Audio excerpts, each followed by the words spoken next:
One of the most common mistakes that closers make is they talk too much about the good stuff. And then people expect you to do that because you're a salesperson.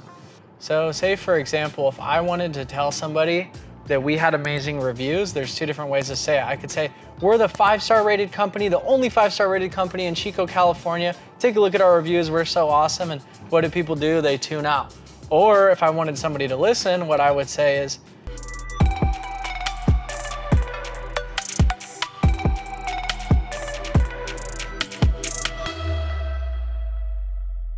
What are three absolute essential skill sets that closers need?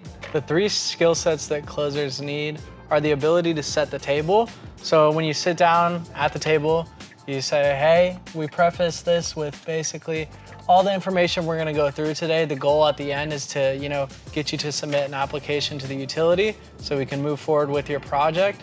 But again, if any of this doesn't make sense for your home, my #1 recommendation is that you guys don't move forward with it. But if it does make sense, that we move forward today so that we can guarantee you a spot for installation. So you set the table that we're gonna make a decision.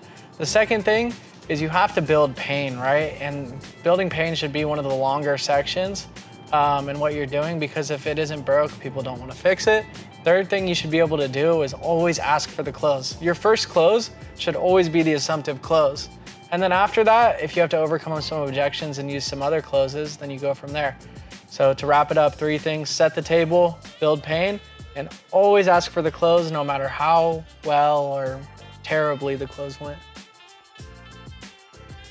Some key indicators that I know my team is totally unified is when they're super active on whatever group chat you have, whether it's Discord, GroupMe, and everybody's getting excited and hyping other people up for sales, or when you have a lot of people pitching in at your meetings. If you're able to get everybody engaged in what you're speaking about, then all of a sudden they start to buy in. So some leaders sometimes make the mistake of like, I'm just gonna speak at my team for the next 45 minutes during this meeting, and then they're never engaged. Like, nobody enjoys school for the most part because there's no engagement. So I'd rather just ask the right questions to lead them to the right answers during our meetings. One of the most common mistakes that closers make is they talk too much about the good stuff. And then people expect you to do that because you're a salesperson. So say for example, if I wanted to tell somebody that we had amazing reviews, there's two different ways to say it. I could say, we're the 5-star rated company, the only 5-star rated company in Chico, California. Take a look at our reviews, we're so awesome. And what do people do? They tune out. Or if I wanted somebody to listen, what I would say is, hey, honestly, we have made a ton of mistakes since we've started. But every time we do make a mistake, we always go out and fix it. So that's why we have a 5-star reputation and 5-star reviews. If I label the negative before the positive, they're way more willing to listen to the positive. Yeah, every time I bring a group of guys to SolarCon, door-to-door con, they always come back fired up and everybody kills it.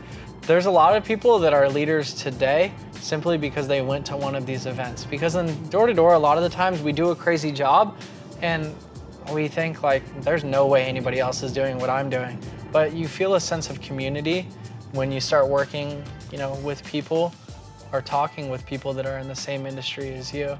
But the biggest takeaway that I got at SolarCon was Hayes Barnard talking about the room that the solar industry has to grow. There's so much potential and room to grow within the industry, and I want to be a part of it.